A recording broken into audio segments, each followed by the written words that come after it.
निज अक्षरधाम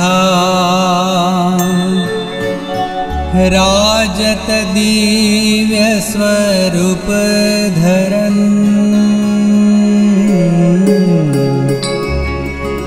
सो प्रकटे घनश्याम आत्यांतिक जीव मुक्ति करन काटत जे भव फंद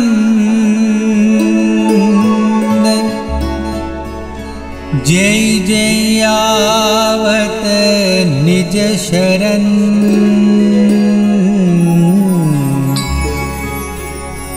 बंदौ सहजानंद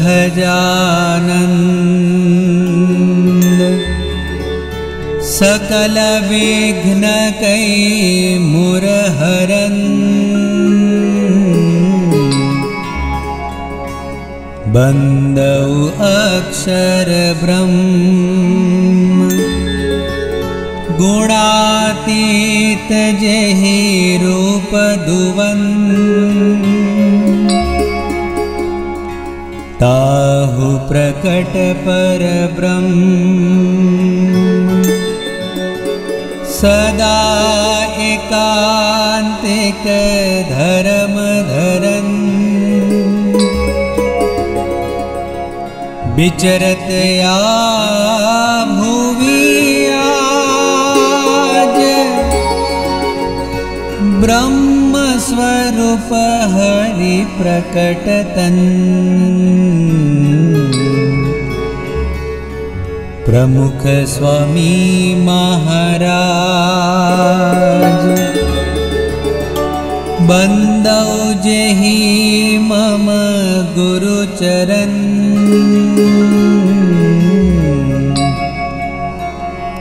महंत स्वामी महाराज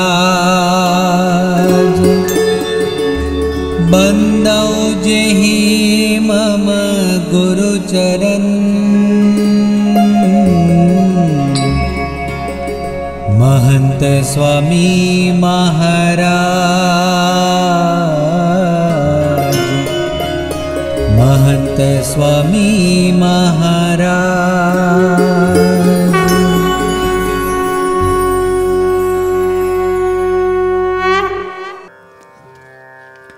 एक तत्वचिंतक ने अंग्रेजी में बड़ा अद्भुत वाक्य कहा है। वो कहते हैं कि the main thing in life is to keep the main thing the main thing. Mahabharat के युद्ध में दुर्योधन ने नारायणी सेना को पसंद किया और अर्जुन ने श्री कृष्ण भगवान को पसंद किया। क्या परिणाम आया उसे तो पूरी दुनिया जानती है। Selection is very important. एक तत्वचिंतक कहते हैं कि what you select decides your destiny. महापुरुषों के जीवन में यह गुण सहज दिखाई देता है, प्रायोरिटी। प्रमुख स्वामी महाराज छोटे थे, क्रिकेट के साधन खरीदने बड़ोदरा जा रहे थे, लेकिन उस समय शास्त्री जी महाराज का पत्र आया, बुलावा आया और फौरन उसी समय सब कुछ छोड़ छाड़ कर गुरु के चरणों में समर्पित हो गए, क्योंकि उनके जीवन में गुरु केंद्र में थे, अध्यात्म मुख्य था। तो इस प्रकार से जीवन में घनश्याम महाराज कहते हैं कि अध्यात्म हमारे जीवन में मुख्य होना चाहिए। बाल प्रभु घनश्याम महाराज के इस चरित्र में से एक और बात समझने जैसी है। घनश्याम प्रभु ने ग्रंथ को उठाया, लेकिन उन्होंने स्वर्ण मुद्रिका और तलवार को उठाकर फेंक नहीं दिया है, क्योंकि भगवान ये जानते हैं कि गृहस्थ जीवन में पैसे और सत्ता की आवश्यकता पड़ती रहती है। भगवान कहते हैं कि भले सत्ता और संपत्ति के लिए प्रयत्न तो करने पड़ेंगे, लेकिन उनकी मर्यादाओं को भी जान लेना चाहिए। महंत स्वामी जी महाराज कई बार कहते हैं कि money can buy you comforts but not happiness. पैसों से हम सुविधाएं खरीद सकते हैं, लेकिन अमन, चैन और शांति पैसों से नहीं मिलती, वो तो ज्ञान से मिलती है। एक कवि ने इस विषय में पैसों की मर्यादाओं को और पैसों की शक्ति को अपने कीर्तन में अच्छी तरह से मतलब प्रस्तुत किया है। धन के बल पर क्या क्या मिल पाता है और क्या क्या नहीं मिल सकता, इसका अद्भुत वर्णन वो करते हैं। वो कहते हैं,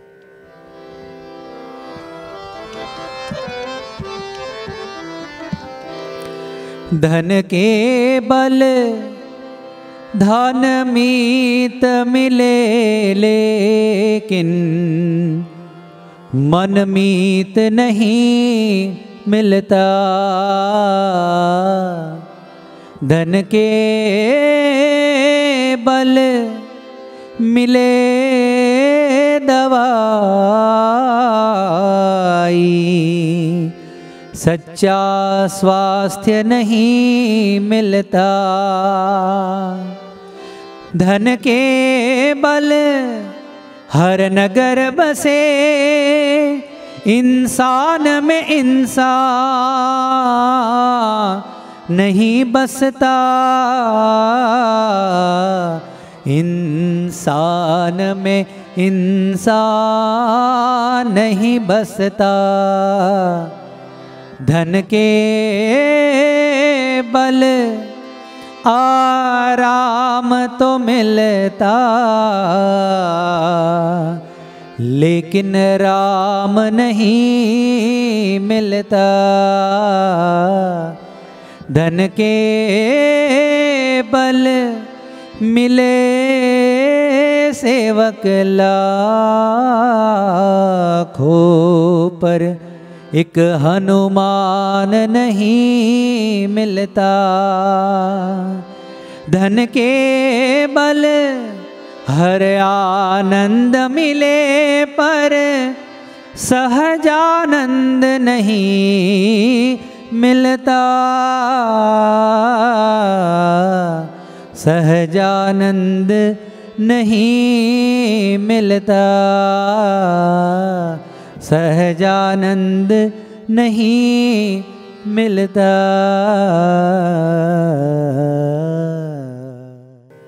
धन के बल पर हर आनंद मिले, पर सहजानंद नहीं मिलता।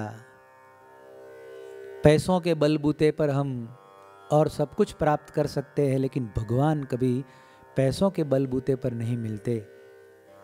भगवान के दिव्य चरित्रों पर हम विचार कर रहे हैं। वैसे देखा जाए तो घनश्याम महाराज के प्रत्येक बाल चरित्र में भविष्य में उनके द्वारा किए जाने वाले महान कार्यों का संकेत छिपा हुआ है। घनश्याम प्रभु ने ग्रंथ का चयन किया। बहुत सोचने जैसी बात है कि पहले ही हमने देखा कि ग्रंथ मनुष्य को विद्वान भी बनाता है और ज्ञानी भी बनाता है। न्याय, व्याकरण, गणित, साहित्य, विज्ञान, इन विषयों में पारंगतता प्राप्त करना ये विद्वत्ता का लक्षण है, विद्वान का लक्षण है। जबकि आत्मा परमात्मा का ज्ञान, संसार की नश्वरता का ज्ञान, भगवान के कर्तृत्व का ज्ञान, ये सब जीवन में चरितार्थ करना ये ज्ञान का लक्षण है। भगवान स्वामी नारायण ने अपने जीवन काल में इन दोनों ही पहलुओं का पोषण किया है। उन्होंने नित्यानंद स्वामी जैसे अनेक विद्वान संत भी तैयार किए और इन संतों के द्वारा धर्म ग्रंथों की रचना भी करवाई और स्वयं भी ज्ञान की पराकाष्ठा जैसा ग्रंथ वचनामृत का उद्बोधन किया।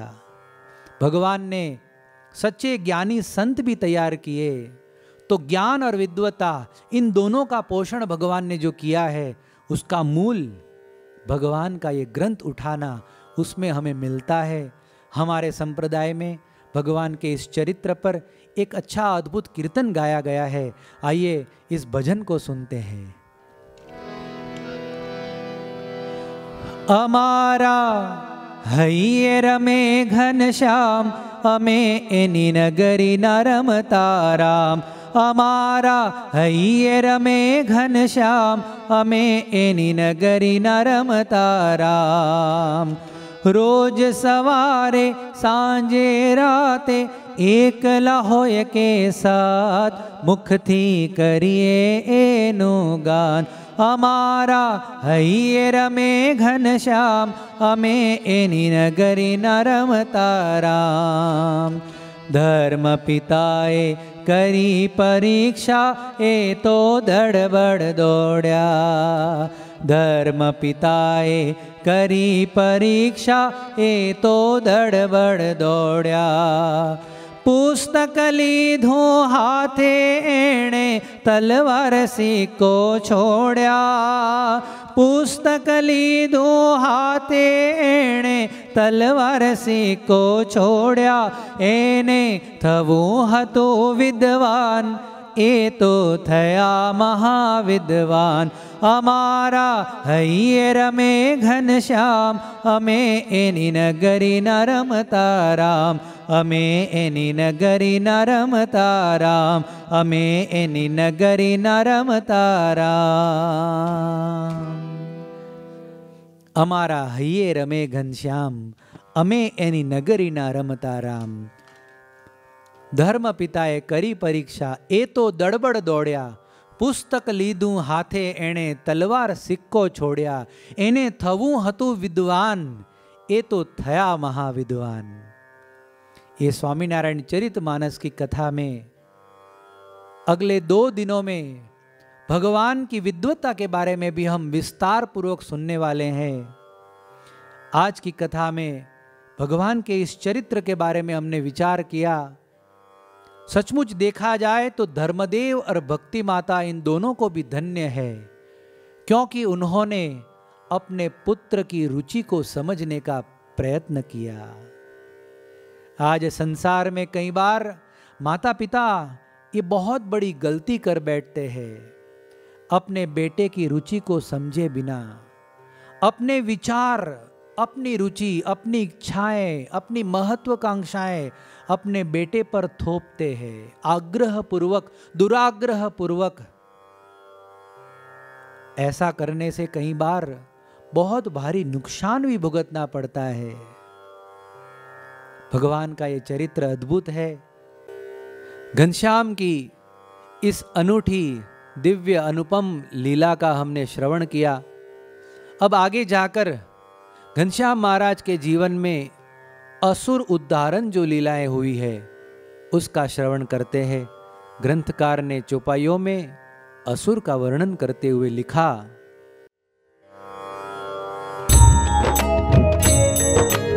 उदय होय रवि सब मन भावे पदुम खिलत कुमुदिनि सकुचावे तिमि छपिया में सब सुख पाई किंतु असुर को नींद न आई।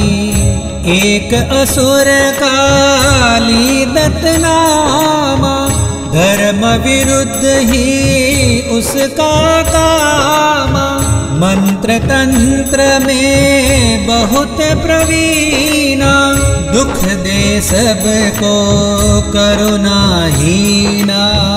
दारू मास में रहत अघाया भद्दी भर कम भौंडी काया देख ही सब जानत यम रूपा मान हो राक्षस मूर्त स्वरूपा। कालीदत्त का वर्णन यहाँ पर किया गया है। ये कालीदत्त वैसे देखा जाए तो भक्ति देवी का दूर का रिश्तेदार भाई था। मन में प्रश्न होता है कि रिश्तेदार होने के बावजूद धर्मदेव और घनश्याम से इतना द्वेष क्यों?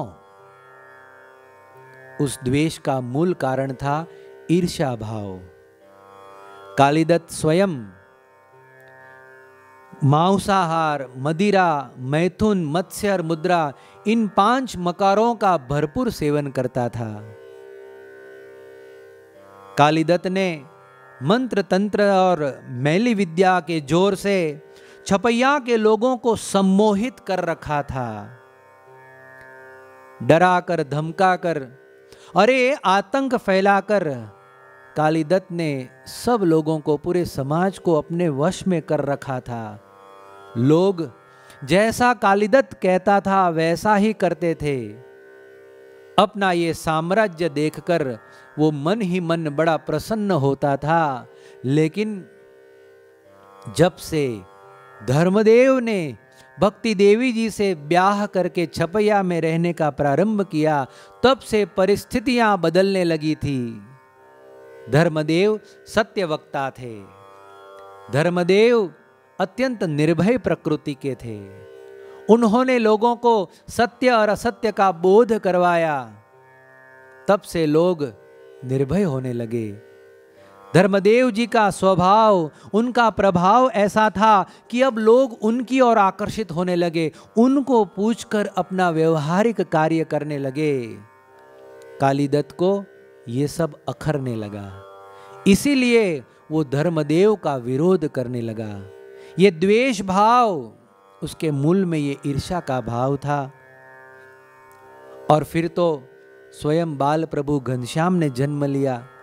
भगवान के जन्मते ही सारे समाज के लोग, आसपास के गांव वाले भगवान में जुड़ गए, उनकी ओर आकर्षित हो गए, क्योंकि ये तो स्वयं परब्रह्म पुरुषोत्तम पधारे थे। बस ये सब कालीदत्त से सहन नहीं हुआ, इसीलिए अब प्रबल भाव से वो भगवान का द्वेष करने लगा।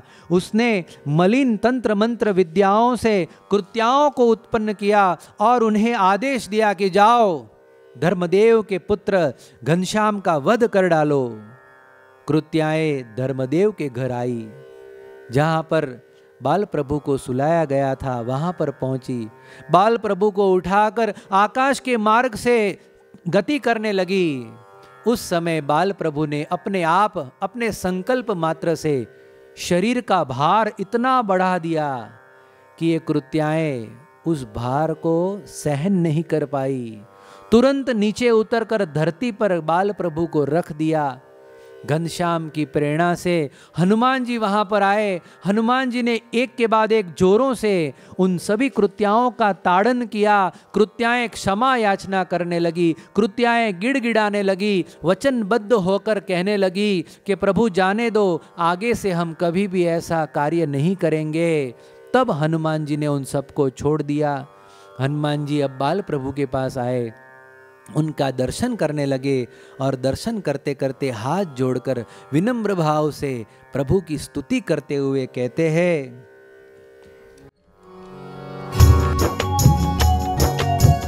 हरि निकट हनुमंत पधारे, कर जोरी के बिनती उच्चारे। प्रभु तुम पही का गर्व गरूरा, तुमसे विपदा जो जन दूरा। आया मैं तुम दर्शन काजा, किंकर में तुम पद महाराजा। तुम सबके कारण अवतारी, प्रकटय करुणावर तनुधारी।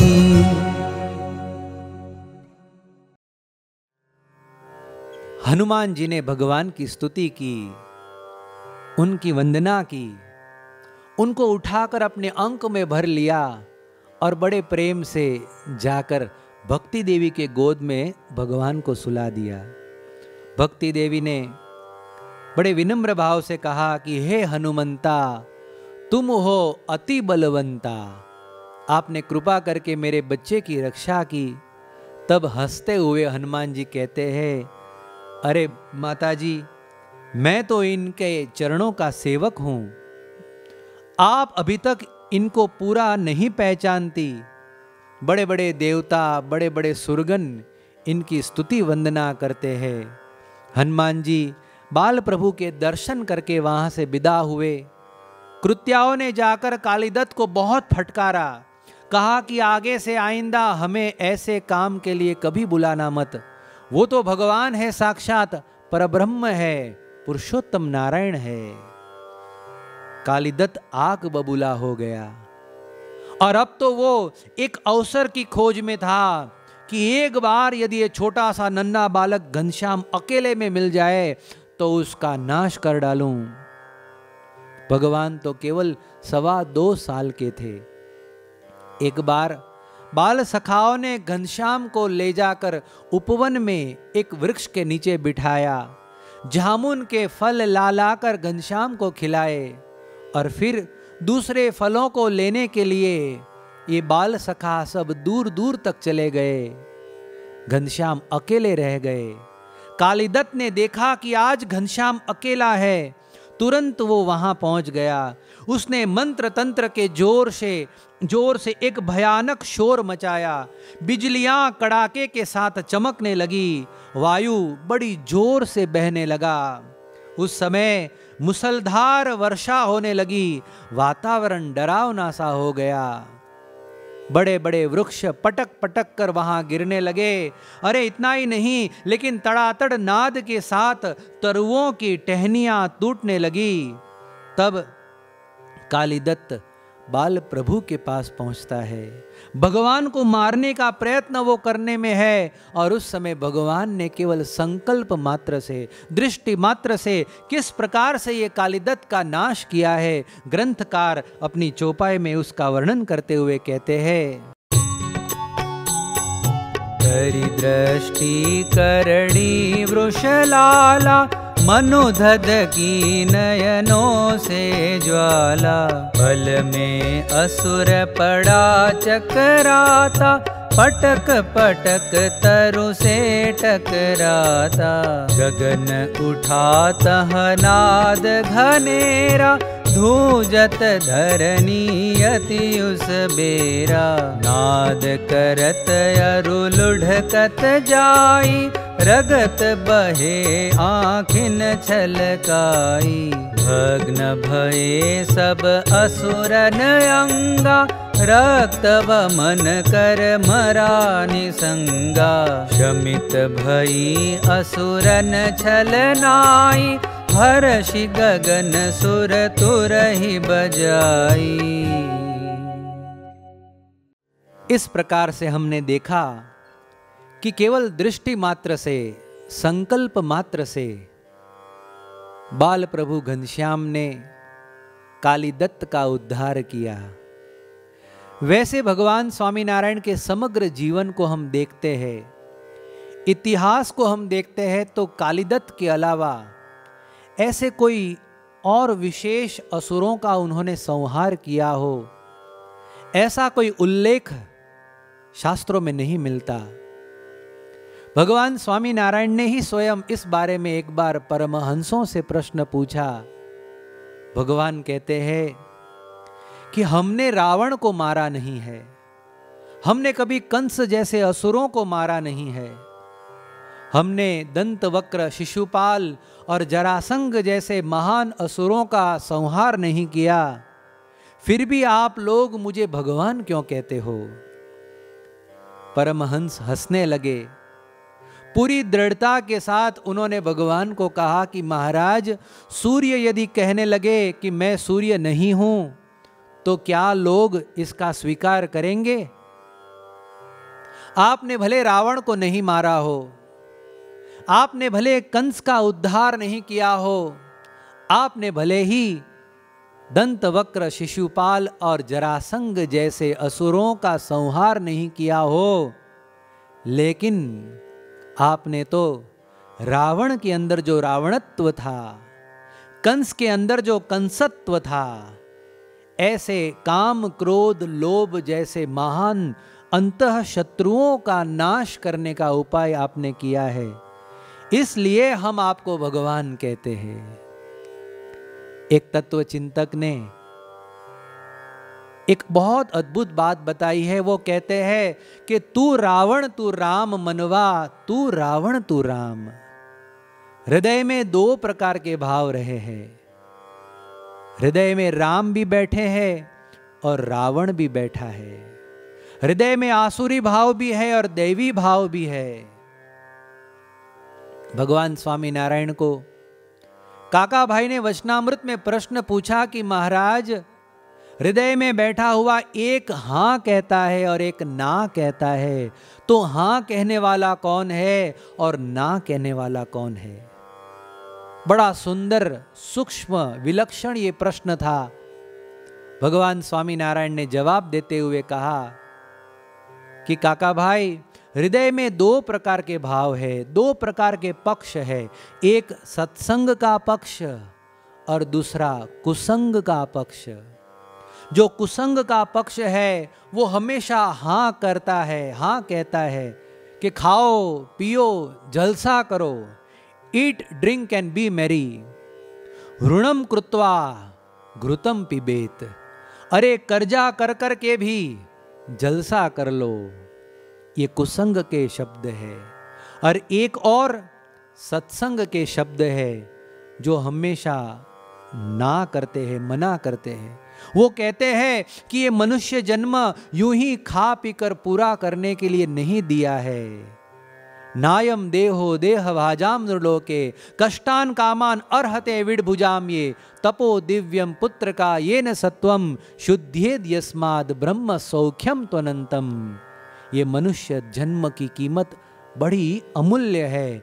ऐसे मनुष्य जन्म को यूं ही व्यर्थ नहीं गंवाना चाहिए, किंतु भगवान की भक्ति, सत्संग, संत समागम, इन सब के द्वारा उसको सार्थक कर लेना चाहिए। ऐसा अद्भुत उपदेश उस समय भगवान स्वामीनारायण ने दिया है। एक कवि ने अपने गीत में, अपने भजन में इन दोनों पक्षों का अद्भुत वर्णन करते हुए कहा है। कवि कहते हैं,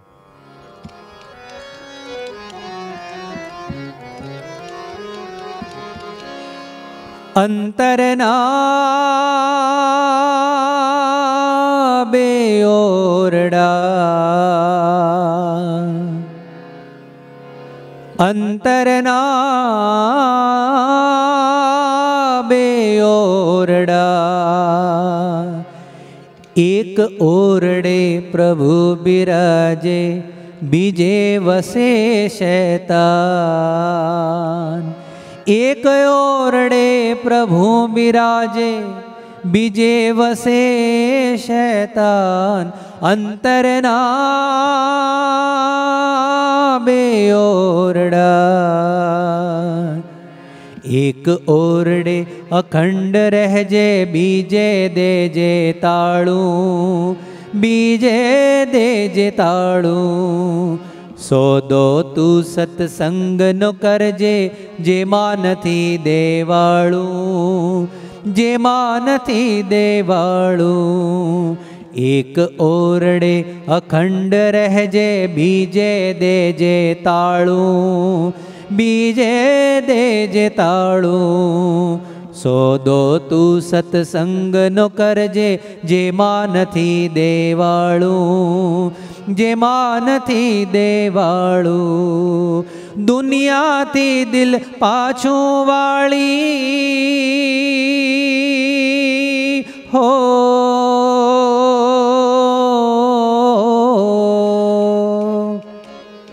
दुनिया थी दिल पाछू वाली, दुनिया थी दिल पाछू वाली। धरज धणी नु ध्यान अंतरना बेओरड़ा, बेओरड़ा, बेओरड़ा, बेओरड़ा, बेओरड़ा।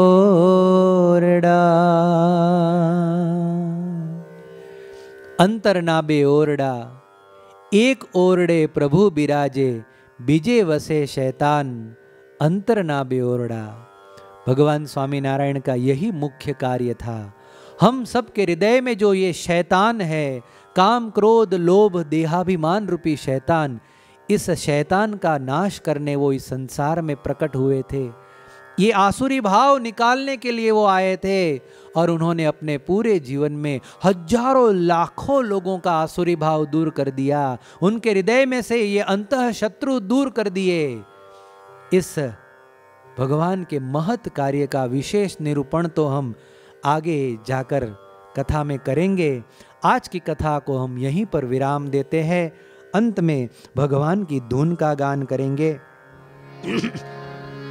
इति श्री स्वामीनारायण चरितमानसे